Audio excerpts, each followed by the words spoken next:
Bonjour, on va voir aujourd'hui la description. Donc, comment faire la description, les analyses statistiques de base avec les variables. Bien entendu, dans l'exemple que je donne ici, les variables ont été préarrangées parce qu'on n'est pas encore rendu à voir comment les préparer, notamment faire les recode et les compute. Mais supposons que les données sont bonnes.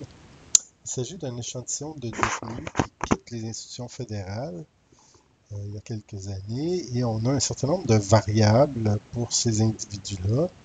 On a l'âge à l'arrivée, le statut marital en deux catégories. J'ai mis ça en 0 couple, un seul. Donc, c'est une variable qui a été dichotomisée parce qu'elle avait plusieurs, il y avait des veufs là-dedans, il y avait des séparés divorcés.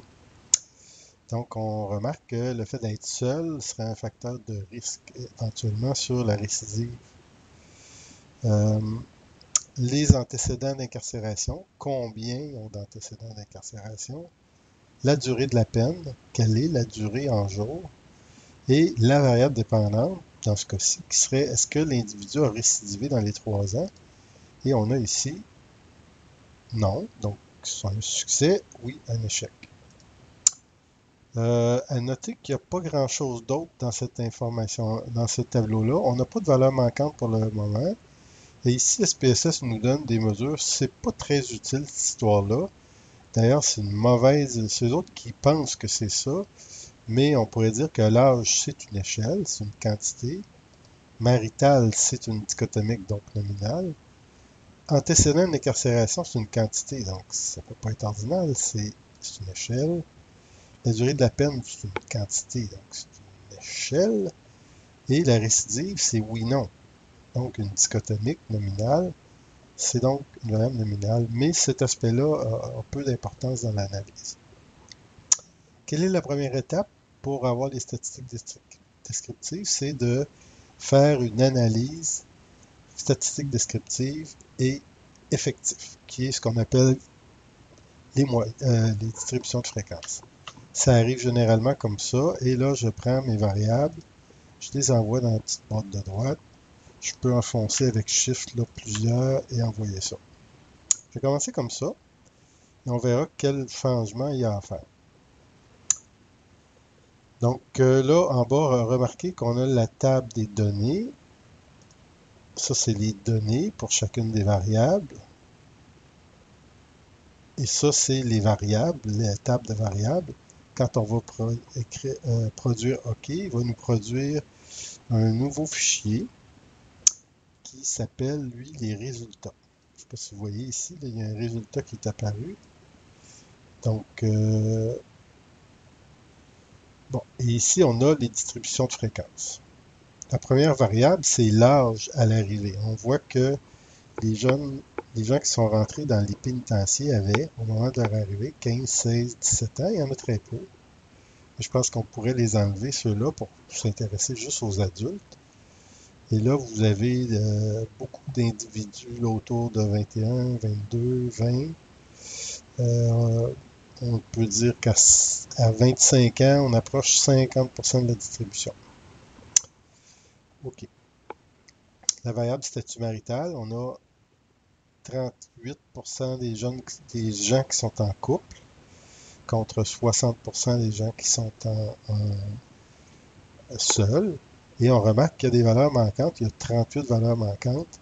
Quand on calcule les pourcentages ou on rapporte les pourcentages en recherche, on exclut, on ne prend pas les pourcentages qui incluent les valeurs manquantes. On va prendre les pourcentages valides. Donc, c'est 38,3 et non pas 37,8. Donc, c'est ici. Nombre d'incarcérations antérieures. Il y a beaucoup d'individus qui avaient 0 incarcération antérieure. Et ça va tranquillement comme ça jusqu'à 35. On a un ami qui avait 35 incarcérations antérieures. La durée de la peine en jours, là c'est un peu étonnant de voir qu'il y a des gens qui n'ont pas des peines fédérales, même des gens qui ont des peines de 0. Est-ce que ce sont des erreurs? Est-ce que ce sont des retours en prison suite à des révocations? Je ne sais pas. Mais on devrait normalement commencer l'analyse avec des gens de 365, non, excusez-moi, 720 jours et plus. clientèle fédérale dans les pénitenciers, il faut avoir une peine de moins que 700.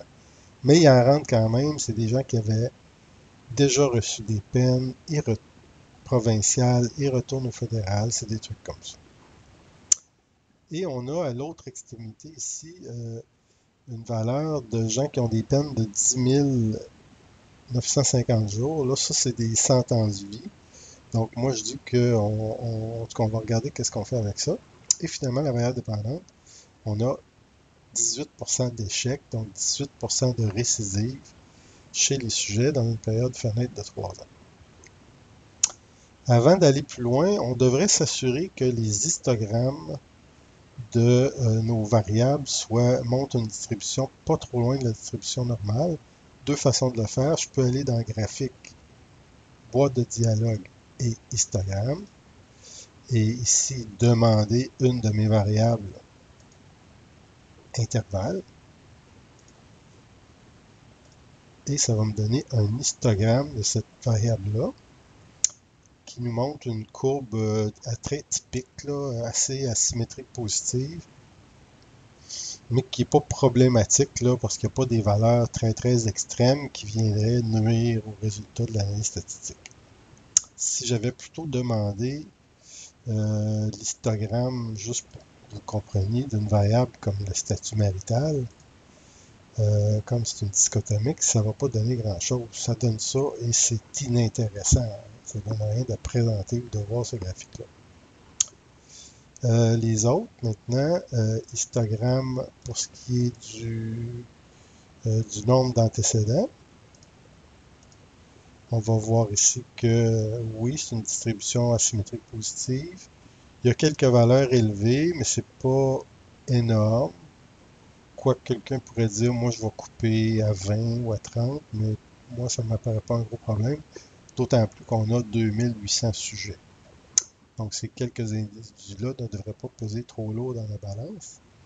Et finalement, l'autre variable intervalle, c'est ici la sentence totale. Et là, c'est un peu plus problématique parce qu'on a une distribution asymétrique positive. Puis là, on a un noyau de gens qui ont été là condamnés pour meurtre, probablement, donc une sentence vie. Ces gens-là avaient des valeurs là, assez élevées de peine. Moi, je les enlèverais. Donc, si on regarde la variable peine, c'était ceux qui avaient la valeur 10 950. Une des manières de faire ça, c'est d'aller dans la durée de la peine ici et de rajouter valeur manquante, la valeur 10 950. Si je refais le graphique, on va voir un diagramme assez différent, conforme en quelque sorte aux attentes. Donc, on a une distribution asymétrique, mais on n'a pas d'énormes écarts là, avec quelques individus. La moyenne qui est inscrite ici est passée de 1480 jours de prison en moyenne à 1300. Donc, c'est 100 jours de différence, même pratiquement 180 jours de différence entre le fait d'avoir ou non ces quelques individus-là. Donc, j'ai quand même corrigé mes données. Je pourrais les corriger encore un peu plus, mais pour le moment, disons que ça va. À ce moment-là, je peux, un petit truc ici, si vous cliquez sur résultat, vous pouvez faire delete, ça nettoie ce que vous avez devant vous.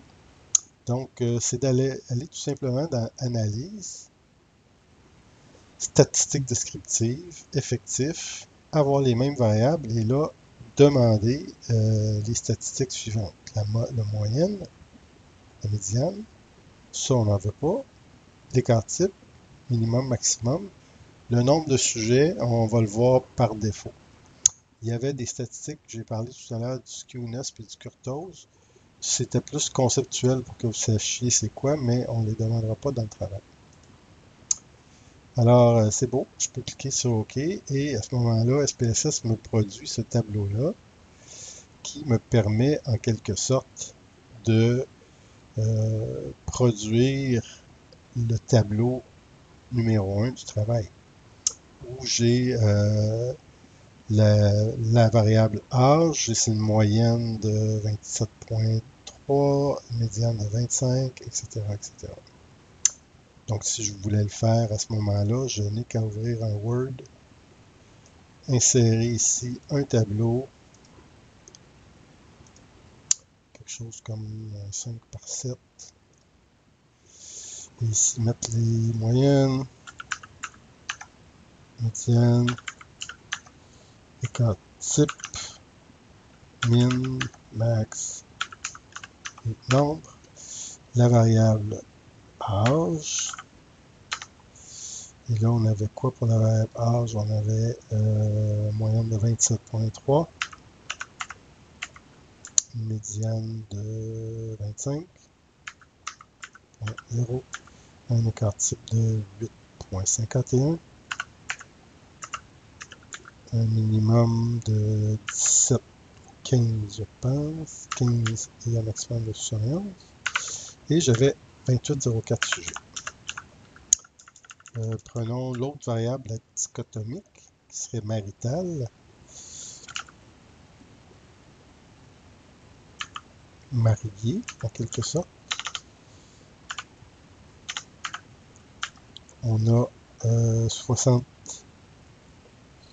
Non, en fait, ce serait les célibataires qui étaient la variable 1. La valeur 1 célibataire, on en a 0,62. 62% de nos sujets sont célibataires. Il n'y a pas de médiane, il n'y a pas d'écart type. Minimum 1. Et à ce moment-là, 27,66. Et vous complétez ainsi votre tableau 1 avec l'ensemble de vos variables. Merci.